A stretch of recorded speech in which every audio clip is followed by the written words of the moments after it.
रुद्र भक्तो नरो यस्तु तव निंदा करिष्यति। जो शंकर जी का भक्त बनता है और विष्णु भगवान की निंदा करता है, तस्य पुण्यम च निखिलम ध्रुतम भस्म भविष्यति, उसके समस्त पुण्य नष्ट हो जाते हैं, भस्मीभूत हो जाते हैं। नरके पतनम तस्य त्वद्वेषात् पुरुषोत्तमः, वो नरक में पतन करता है जो नारायण में और शिव में भेद करता है। नारायण में और शिव में भेद करने वाला नरकगामी बनता है। इसलिए हरिहर में कभी भेद न करे नाथ, किसी देवता में भेद नहीं करना चाहिए, भगवान के किसी भी शक्ति स्वरूप में भेद न करें। अपना इष्ट एक ही रखे, अनेक जगह भटके नहीं, एक को माने, एक को साधे, एक साधे सब सदे, सब साधे सब जाए।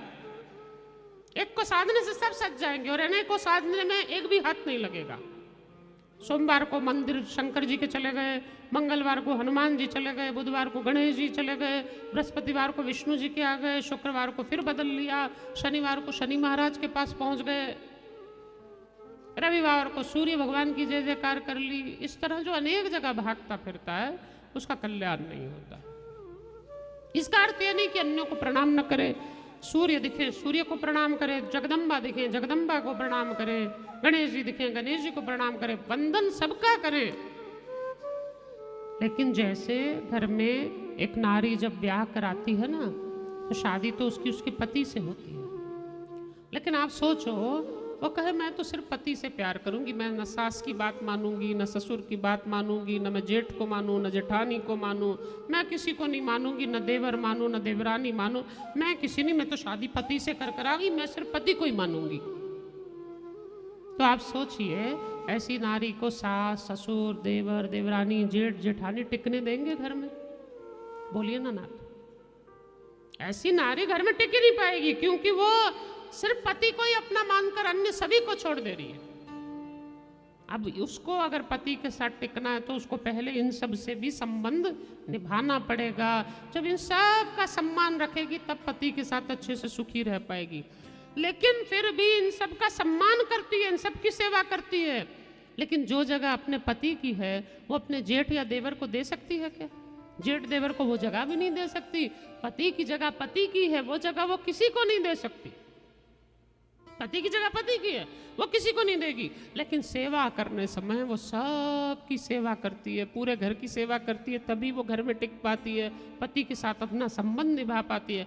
ठीक इसी प्रकार परमात्मा आपका जो स्वरूप इष्ट है वो एक ही रहेगा, उसकी जगह आप किसी को नहीं दे सकते। लेकिन वो इष्ट जो आपका आराध्य है, उस इष्ट के साथ अपना संबंध निभाने के लिए अनिवार्य है कि उसने जितने रूप प्रकट किए उन सब रूप के प्रति आपके मन में आदर बुद्धि हो, भेद ना हो। इसलिए लाली मेरे लाल की जित देखूं तित लाल, और लाली देखन में गई और मैं भी हो गई लाल। जहां देखो अपना परमात्मा नजर आए, जहां देखो अपना इष्ट नजर आए नाथ, भेद दृष्टि मन में रह ही ना जाए हमारे। राम जी को भी देखें तो हमें अपने आराध्य दिखे, जगदम्बा देखें हमें अपने आराध्य दिखे, गणेश जी सूर्य जो आपको दिखे आपको अपना आराध्य दिखता रहे। सर्वत्र अपने इष्ट का दर्शन करना यही मूल है।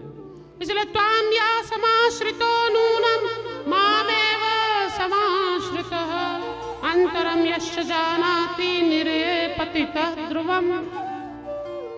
शंकर जी बड़े हैं, विष्णु जी छोटे हैं, या विष्णु जी बड़े हैं, शंकर जी छोटे हैं, एक को न्यून जानना, नूनम मामेव समाश्रित। एक को बड़ा एक को छोटा, एक को बड़ा एक को छोटा जानने वाला क्या होता है? बोले अंतरयाश्च जानाति, ऐसा जो अंतर करता है, बोले पतितः ध्रुवम, निश्चित रूप से उसका पतन होगा। पतितः ध्रुवम, उसका पतन हो जाता है जो भगवान में भेद बुद्धि रखता है। इसलिए भगवान में कभी भेद बुद्धि नहीं रखनी चाहिए। बस भाव एक ही हो, हर देश में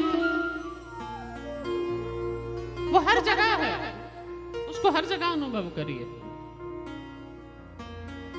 तेरे नाम अनेक तू एक ही है। अब आप देखिए कैसे सागर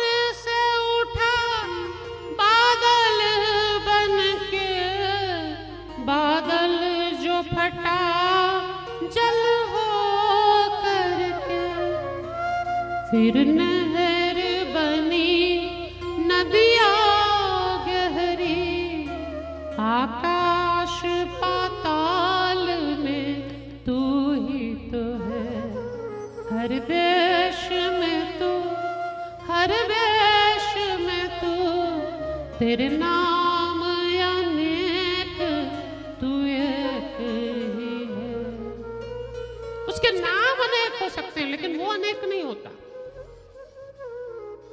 जैसे सागर, बादल, नहर, नदिया, ये सब क्या है? पानी के पर्यायवाची शब्द हैं। ये केवल पानी हम तक पहुंचने के लिए, हमारे प्रयोग में आने के लिए अपने रूप को बदलता है। अब समझिएगा, समुद्र में पानी अपार है लेकिन हम समुद्र के पानी तक पहुंच नहीं सकते। समुद्र का पानी खारा है, उसे पी नहीं सकते। इसीलिए भगवान प्रकृति ने ऐसा विधान बनाया कि उसी समुद्र से बादल बनते हैं। सागर से उठा बादल बन के, और वो बादल जब चलते हैं, जंगल दिखते हैं, पहाड़ दिखते हैं, तो बादल जो फटा जल हो करके बारिश होती है। फिर पहाड़ों से वही पानी बहता आता है, कहीं नहर बनती है, कहीं नदियां बनती हैं, और वही नदियों का पानी फिर नल रूप में हमारे घर में आता है। अब आप नल में से खोलकर जल आसानी से भर सकते हैं और पानी आपके पीने योग्य भी है, लेकिन सागर तक आप जा नहीं सकते थे। इसी प्रकार आप जब उस परमात्मा तक पहुंच नहीं पाते तो वही परमात्मा आपके लिए, जैसे नदियां हैं, सरोवर हैं, जल के अनेक स्रोत हैं, इसी प्रकार वो परमात्मा आपके लिए गणपति, दुर्गा, शिव, विष्णु, सूर्य अनेक रूप धारण करके प्रकट हो जाता है। अब हर आदमी के पास नदी भी नहीं है तो कोई तालाब से काम चला रहा है, कोई कैसे चला रहा है, कोई कैसे, किसी के घर पर ओवरहेड टैंक से, गांव में ओवरहेड टैंक से उससे काम चल रहे हैं। पर है तो सब में जल। उस जल को आप जिस पात्र में भर देंगे उस पात्र की आकृति ले लेगा। ग्लास में भरिए, ग्लास की आकृति, कटोरी में भरिए, आप बर्फ जमाइए, कटोरी के शेप की बर्फ बनेगी, ग्लास के शेप की बर्फ बनेगी, लेकिन वो बर्फ जब पिघल जाएगी तब क्या रह जाएगा नाथ? पहले भी वो जल था, बीच में उसने ग्लास की, कटोरी की अनेक आकृतियां ले ली, आपने आइस ट्रे में पानी डाल दिया तो आइस क्यूब्स बन गए। ट्रे में डालने से उसने क्यूब्स का फॉर्म ले लिया, ग्लास में डालने से ग्लास का फॉर्म लिया, कटोरी में डालने से कटोरी का फॉर्म लिया। पानी ने अनेक फॉर्म ले लिए, लेकिन जब वो पिघला फिर से क्या है? फिर पानी है। इसी प्रकार वो परब्रह्म रसो वैस है, रस स्वरूप है।